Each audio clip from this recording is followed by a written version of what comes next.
When I drive up, I park in a space that puts me closer to the door. I think he's a murderer. I'm very intentional about not dwelling around outside. We hear a lot, well, I'm pro-choice, but they don't complete the sentence. I'm pro-choice for murder. Once I'm in, I don't leave until I'm done. See that guy right there with that sign? So there they are. Prayer saves babies and lives.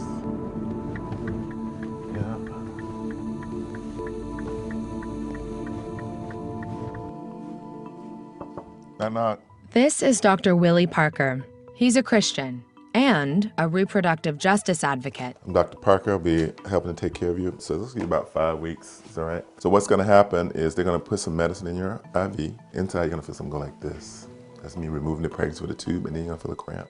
If I'm going to make a moral case for abortion, then I have to claim the identity that is true to me, but it is also the identity that has been most problematic around reproductive rights. Before I used to say I'm a follower of Christ, small c, not a Christian, because I didn't want to be identified with very conservative people who were very hostile to abortion. But now he's on a mission to take back his Christian identity for himself and for fellow Christians who believe their faith and access to safe abortions are not in opposition. And the time has never been more urgent. Never have we had as many laws at the local level that gut the provisions of Roe, so that even though abortion remains legal in the country, for all practical purposes, it's inaccessible because of all the barriers that have been created. Alabama Women's Center, might help you. In 2001, Alabama had 12 abortion clinics. Today, only 5. Dr. Parker works at 2 of them, and also at the last remaining clinic in Mississippi. The threat of closure is constant. I'm not here and you're not here, there are no abortions here. And 2, there's a specific regulation that says that this clinic cannot operate on the weekend. Right. It can't operate on the weekend in this particular location. We have a statewide strategy already. When Roe versus Wade is overturned, we will... Protesters are ever present at the 3 clinics where Parker splits his time. At the Huntsville, Alabama clinic, volunteer escorts shield arriving patients from protesters, who sometimes film the women entering the building. Who is it? Oh, it's Sneaky Pete. It's a contingent from Florence. They drive from all over.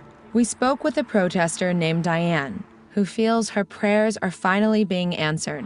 Millions of people who believe that we are a Christian nation, we have been praying, and as a result, we got an entirely different administration.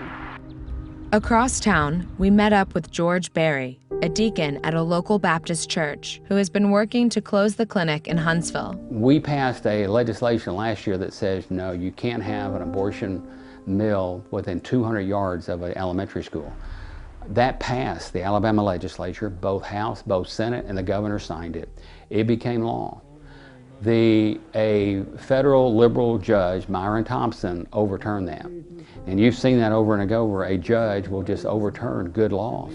Although that effort failed, which would have closed the clinic in Huntsville, Berry and other supporters hope for future legislative bans on abortion. They also look for movement at the federal level to overturn Roe v. Wade and make abortion illegal countrywide. And then, God bless America, so we all sing together. On Saturdays, Berry leads a prayer group that meets across the street.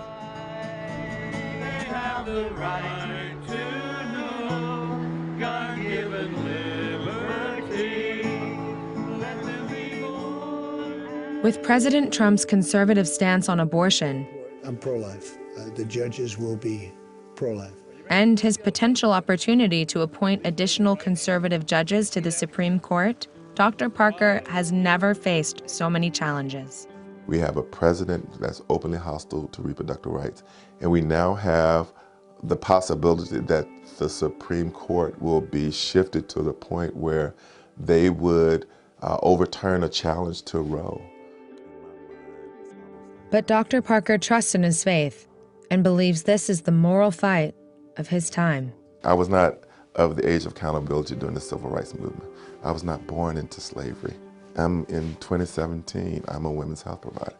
This is my time and this is my responsibility. So, you know, if history is when somebody looks back on who you were and what you did, I'm living with a confidence that I will be deemed to have been on the right side of history. Hey, NBC News fans, thanks for checking out our YouTube channel. Subscribe by clicking on that button down here and click on any of the videos over here to watch the latest interviews, show highlights, and digital exclusives. Thanks for watching.